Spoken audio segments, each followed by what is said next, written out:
हर तरफ अफरा तफरी मची हुई थी, और होती भी क्यों ना, क्योंकि पूरे मोहल्ले में ये खबर फैल चुकी थी कि सिलेंडर की सप्लाई अब बहुत ही ज्यादा लिमिटेड हो गई है। वहीं सरला और कमला, जो कि वैसे भी एक दूसरे को पसंद नहीं किया करते थे, दोनों ही अपने घर में ये सब सोचकर परेशान थे। सरला अपनी बहू से कहती है, सुन रे सुमन, ये जो तू थोड़ा सा खाना चढ़ाने के बाद में तुरंत ही अपनी माँ से फोन पर बातें करने लगती है ना, ये सब बंद कर दे। सिलेंडर कम आने लगे हैं आजकल। माँ जी, आप कैसी बातें कर रही हो? मैं तो सिलेंडर का वैसे भी बहुत देखभाल कर इस्तेमाल करती हूँ। ठीक है, अब से तू जब भी खाना बनाएगी मैं तेरे साथ खड़ी होंगी, ताकि मुझे पता चलेगा कि खाना बनाने में कितनी ज्यादा गैस लग रही है। ठीक है माँ जी, जैसी आपकी मर्जी, मैं तो आपके आगे वैसे भी कुछ कह नहीं सकती। वही कमला भी अपनी बहू को समझा रही होती है। सुन बहू, जैसा कि तू जानती है कि सिलेंडर के लिए बहुत ज्यादा मारामारी है। मैंने सुना है कि एजेंसी के पास में जाकर घंटों के लिए लाइन लगानी पड़ रही है, इसलिए कल सुबह मुझे 6 बजे उठा देना। मैं जाते ही लाइन में लग जाऊंगी और किसी भी तरह सिलेंडर लेकर आ जाऊंगी। 1.5 महीने के अंदर ये सारा विवाद शांत हो जाएगा। आप चिंता मत कीजिए माँ जी, आप तो भूखे कुत्ते के मुंह से रोटी छीन कर ले आएंगी, तो फिर सिलेंडर लेकर आना कौन सी बड़ी बात है। क्या बोला तूने? जरा दोबारा बोलना। माफ करना माँ जी, मेरे कहने का बस इतना मतलब था कि आप बहुत मेहनती हैं। देखना, आपको तो सिलेंडर मिलकर ही रहेगा। आपको सिलेंडर मिलने से कोई नहीं रोक सकता। अब एक तरफ कमला और एक तरफ सरला, दोनों ही इस ताक में थी कि अगले दिन उन्हें सिलेंडर लेकर आना है। लेकिन दोनों की ही नींद 8 बजे से पहले खुलती नहीं है। लेकिन फिर भी जैसे ही वे सिलेंडर वाले के पास पहुंचती हैं, तो देखती है कि वहां पर सिलेंडर वाला एक आखिरी सिलेंडर लेकर खड़ा हुआ था। अरे भाई, तुम तो बहुत ही लाजवाब हो। कितने सुंदर दिख रहे हो आज। तुमने हमारे लिए सिलेंडर संभाल कर रख दिया था। तेरे लिए नहीं, मेरे लिए। ये सिलेंडर मेरे लिए रखा है। मैंने भैया को पहले कॉल करके बोल दिया था। अरे बहन जी, आप क्यों लड़ाई कर रही हो? ये तो वही बात हो गई कि एक रोटी के लिए 2 बिल्लियां लड़ रही हैं। मैंने आपसे कब कहा कि सिलेंडर आपके लिए है? अरे भाई मोनू, हर बार तू ही तो मेरे घर पर सिलेंडर लगा कर जाता है। अब तू ऐसा करेगा तो कैसे चलेगा? अरे भाई, तू मेरे साथ ऐसा करेगा? तू जानता है ना, हर बार तू मेरे घर पर सिलेंडर छोड़कर जाता है और मैं तुझे 50 रुपए इनाम देती हूँ। देखिए, पहली बात, आप दोनों लड़ाई बंद कीजिए। दूसरी बात, मेरा नाम मोनू नहीं है, मेरा नाम मोहन है। मेरा नाम बिगाड़ना तो बिल्कुल बंद कर दीजिए, वरना जो सिलेंडर आपके घर पर रखा है वो भी उठा लूंगा। सरला और कमला ये बात सुनकर डर जाती हैं, क्योंकि वैसे भी सिलेंडर के लिए इतनी ज्यादा अफरा तफरी थी और उन्हें समझ में नहीं आ रहा था कि वो क्या करे। तभी कमला अपने मन में कहती है, अगर किसी भी तरह घर में सिलेंडर ना लेकर गई तो रोज मिट्टी के चूल्हे पर खाना बनाना पड़ेगा और धुएं से पूरा घर भर जाएगा। वैसे भी मेरे पति को सांस की शिकायत है।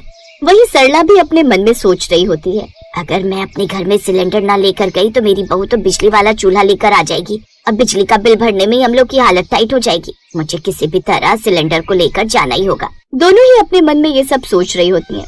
वहीं माहौल में एकदम से खामोशी थी और सिलेंडर वाला कहता है, जी देखिए, अभी तो ये सिलेंडर मेरे घर जा रहा है, क्योंकि आप लोग भूल गए कि मेरे घर पर भी जादू से खाना नहीं बनता। वहाँ भी सिलेंडर ही चाहिए होता है। सभी लोगों को मैंने सिलेंडर दे दिए। हाँ, ये हो सकता है कि आप लोग सिलेंडर लेने के लिए कल आ जाओ। सिलेंडर वाला ये बोलकर मुस्कुराते हुए दोनों के मुंह के सामने से सिलेंडर लेकर चला जाता है। दोनों ही अपने घर आती हैं और अपनी अपनी बहू पर गुस्सा करने लगती हैं, जैसे सारी गलती उनकी थी। क्यों रे, समय से उठा देना, मैंने तुझे बोला था बहू, मुझे समय से उठा देना। देख, मुझे सिलेंडर नहीं मिला। माँ जी, मैंने आपको 5:30 बजे चाय पिलाकर उठा दिया था।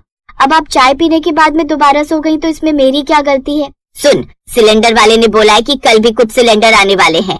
कल जो भी हो जाए बस मुझे उठा देना, और अगर जरूरत पड़े तो मुझे बिजली के झटके भी दे देना, लेकिन कल वाला सिलेंडर हमारे घर में ही आना चाहिए। बस बात खत्म। कीर्ति अपनी सास को सिलेंडर के लिए इतना ज्यादा पागल देखकर परेशान हो जाती है और बहुत ज्यादा चौंक भी जाती है। वहीं दूसरी तरफ सरला अपनी बहू से कहती है, सुन बहू, जैसा कि तू जानती है कि तेरे घर वालों से हमने दहेज के नाम पर कुछ नहीं लिया था। कम से कम एक सिलेंडर ही लेकर आ जा, रोज रोज की लड़ाई तो खत्म होगी। माँ जी, आप कैसी बातें कर रही हैं? मेरे तो खुद के मायके में 8 लोग हैं। एक सिलेंडर से बड़ी मुश्किल से गुजारा कर रहे हैं वो लोग। वो तो एक ही बार में सब्जी बनाकर रख रहे हैं और 2 दिन तक वही फ्रिज से निकाल कर खा रहे हैं, ताकि उन्हें कम खाना बनाना पड़े। मैं तो बस तेरा टेस्ट ले रही थी कि तू क्या जवाब देती है, और तेरे तो नाटक खत्म ही नहीं हो रहे हैं। सच में बहू, तेरे से तो कोई उम्मीद करना ही बेकार है। लेकिन याद रख, कल अगर तूने मुझे सुबह जल्दी नहीं उठाया और तेरी वजह से मुझे सिलेंडर नहीं मिला तो रोज मायके से आएगा तेरे खाना। जी, पिछले जन्म में आप हिटलर थी क्या? इतनी ज्यादा सख्त सजा कौन देता है? कोई बात नहीं, मैं आपको कल 5 बजे उठा दूंगी। कल तो सिलेंडर हमारे घर ही आएगा। अगली सुबह फिर से मोहल्ले में सिलेंडर के लिए लड़ाई होने लगती है। सिलेंडर वाला मोहन फिर से सिलेंडर लेकर खड़ा हुआ था और कमला और सरला एक दूसरे के बाल पकड़कर नोच रही होती हैं और सिलेंडर वाला कहता है, अरे बस कीजिए बहन जी, वैसे भी बुढ़ापे में बाल कम होते हैं, आप दोनों तो एक दूसरे के बाल तोड़कर ही मानेंगी। तो भाई तुम ही बताओ इसको कि सिलेंडर मेरे घर जाएगा। वैसे भी सिलेंडर की इतनी ज्यादा तंगी है। ये सिलेंडर हमारे घर जाएगा। मैं पहले ही आई थी यहाँ पर। मैं तुमसे पहले इस भाई को कॉल करके बोल दिया था कि सिलेंडर को संभाल कर रखे। मैं थोड़ी देर में उठाने के लिए आ रही हूँ। वो तो मेरे पेट में गुड़गुड़ होने लगी थी, इसलिए मुझे आने में समय लग गया। जी देखिए, जल्दी से मुझे फैसला करके बता दीजिए कि सिलेंडर किसके घर जाएगा, क्योंकि ये आखिरी सिलेंडर है और हफ्ते भर तक अब कोई भी सिलेंडर नहीं आने वाला। अब ये बात सुनने के बाद पड़ोसियों में सिलेंडर के लिए झगड़ा और भी ज्यादा दुगनी रफ्तार से बढ़ जाता है, क्योंकि दोनों के घर में सिलेंडर खत्म होने वाला था और सिलेंडर आने भी नहीं वाला था। और तभी वहाँ पर वैजयंती आती है और कहती है, भाई तुम इन दोनों को ऐसे ही झगड़ा करने दो, जैसे दो बिल्लियों की लड़ाई में बंदर रोटी ले जाता है, ऐसे ये सिलेंडर आज मैं लेकर जाऊंगी और इसके लिए मैंने तुम्हारे मालिक से परमिशन भी ले ली है। बहन जी, अगर आपने मालिक से परमिशन ले ली है तो ये दोनों ही आपको ये सिलेंडर ले जाने से नहीं रोक सकती। आप ही सिलेंडर ले जाइए, ये दोनों अपना झगड़ा खुद ही देखें। अब वैजयंती वो सिलेंडर लेकर चली जाती है। कमला और सरला एक दूसरे का मुंह देखती रह जाती हैं। अब कमला और सरला हाथ पकड़कर घर की तरफ आने लगी। वहीं दोनों की ही बहुएं बालकनी में खड़ी हुई थी और एक दूसरे से बोली, लगता है इन दोनों का सिलेंडर को लेकर झगड़ा खत्म हो गया, तभी तो इतने प्यार से साथ में आ रही हैं। सुमन, तुम्हारी नई नई शादी हुई है ना, इसलिए तुम समझ नहीं पा रही। दरअसल इन दोनों को ही सिलेंडर नहीं मिला, इसलिए मोहल्ले में अपनी इज्जत बचाए रखने के लिए बड़े प्यार से आ रही हैं। अच्छा हाँ, अगर इन्हें सिलेंडर मिला होता तो दोनों में से किसी एक के हाथ में तो सिलेंडर होता। खैर कोई बात नहीं, मैंने तो इलेक्ट्रिक चूल्हा खरीद लिया है। अब से मैं इस पर खाना बनाऊंगी और मेरा तो खाना बनाने का मन ही नहीं है, इसलिए बोल दूंगी कि मुझे मिट्टी के चूल्हे पर खाना बनाना नहीं आता और सारा खाना अपनी सास से बनवाऊंगी। जब तक ये सिलेंडर की समस्या खत्म नहीं हो जाती, इसी बहाने हमें भी कुछ दिन की छुट्टी मिलेगी। दोनों ही बहुएं मुस्कुराने लगती हैं। वहीं अपनी इज्जत खराब ना हो, इसलिए सुमन और कमला हाथ पकड़कर मोहल्ले के अंदर आती हैं और एक दूसरे से गले मिलकर अपने अपने घर में घुस जाती हैं। और घर में घुसने के बाद में बहुत रोती हैं, क्योंकि एक दूसरे के बाल पकड़कर लड़ाई करने की वजह से उनके अंग अंग में दर्द हो रहा था और साथ ही उन्हें सिलेंडर भी नहीं मिला। वो बात अलग थी।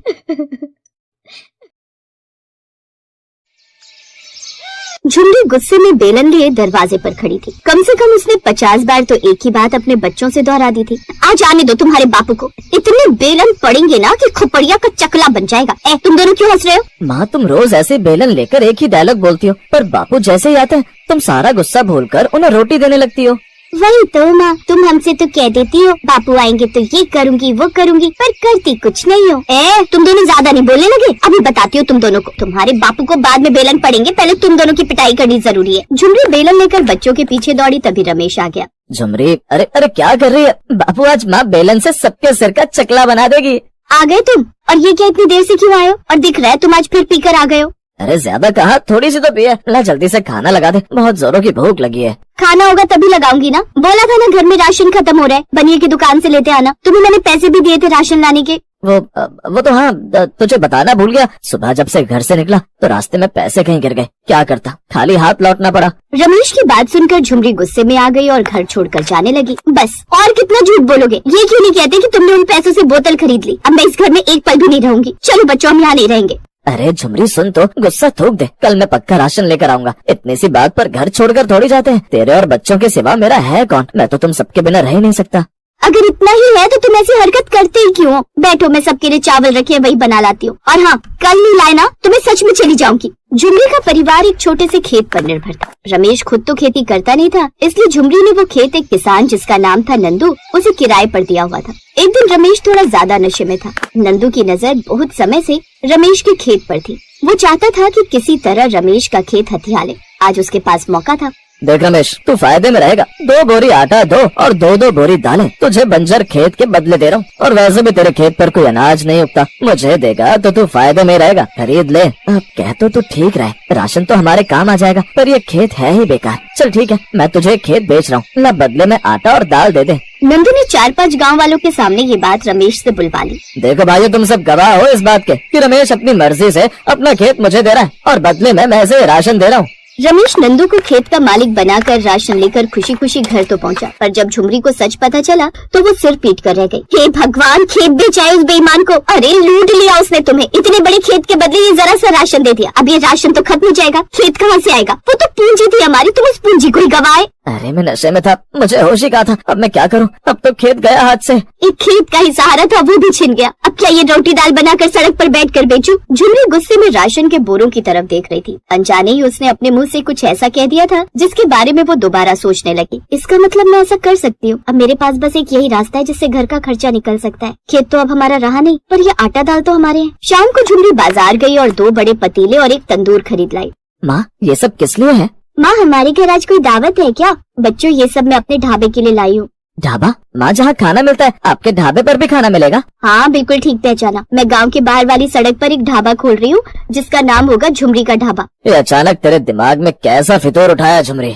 तुम जैसे शराबी से तो कुछ होने वाला है नहीं। तुमने तो पहले ही खेत बेचकर सत्यानाश कर दिया। अब कम से कम मुझे कुछ सोचने दो। मैं कुछ बड़ा करना चाहती हूँ। मैं चाहती हूँ मेरे बच्चे खूब पढ़े लिखें, अपने पैरों पर खड़े हों, हमारे पास भी गांव के सेठों की तरह पैसे हो। मैं नहीं चाहती कि हमारी आगे आने वाली जिंदगी गरीबी में बीते, इसलिए मैं हाईवे पर ढाबा खोल रही हूँ। अगर तुम्हें पीने से फुर्सत मिल जाए तो ये सारा राशन ढाबे पर रख जाना। मैंने किराए पर छोटी सी जगह ले ली है, कमाकर किराया भी दे दूंगी। माँ, मैं भी तुम्हारी मदद करूँगा। और मैं भी माँ। झुमरी ने मेहनत की, कुछ पैसों का जुगाड़ किया और गांव के बाहर हाईवे पर ढाबा खोल दिया। जो राशन खेत बेचकर मिला था वही काम आया। वहाँ से गुजरते यात्रियों की बस और बाकी वाहन झुमरी के इस नए ढाबे को देख रहे थे। खाना खाने तो सब रुकते, पर एक परेशानी थी। आओ भैया आओ, गरम गरम रोटी और दाल, साथ में अचार और सलाद भी है।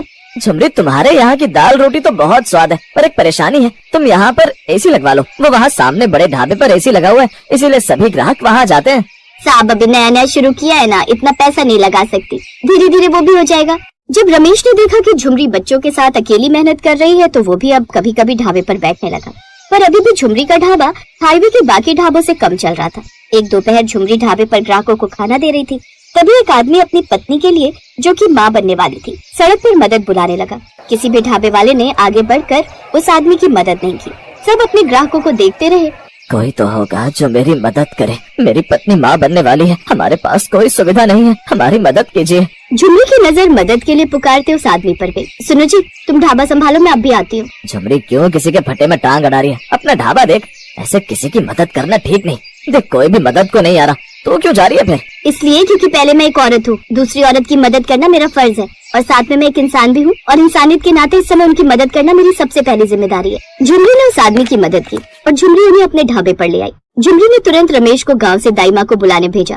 रमेश को आने में आधा घंटा लग गया। तब तक झुमरी उस औरत को संभालती रही। मैं तो अपनी बहन के घर दूसरे गांव जा रही थी। रमेश वक्त पर पहुंचा तो मैं आ गई। घबराओ नहीं, बस बच्चा कुछ ही देर में हो जाएगा। हाँ हाँ दाई माँ, आप इन्हें देखो, और किसी भी चीज की जरूरत हो तो मुझे बुला लेना, मैं बाहर ही हूँ। पूरा गाँव झुमरी के ढाबे पर इकट्ठा हो गया, मानो किसी फिल्म की शूटिंग चल रही हो। थोड़ी देर बाद ममता नाम की उस औरत को एक बेटा पैदा हुआ। माँ और बच्चा दोनों बिल्कुल स्वस्थ थे।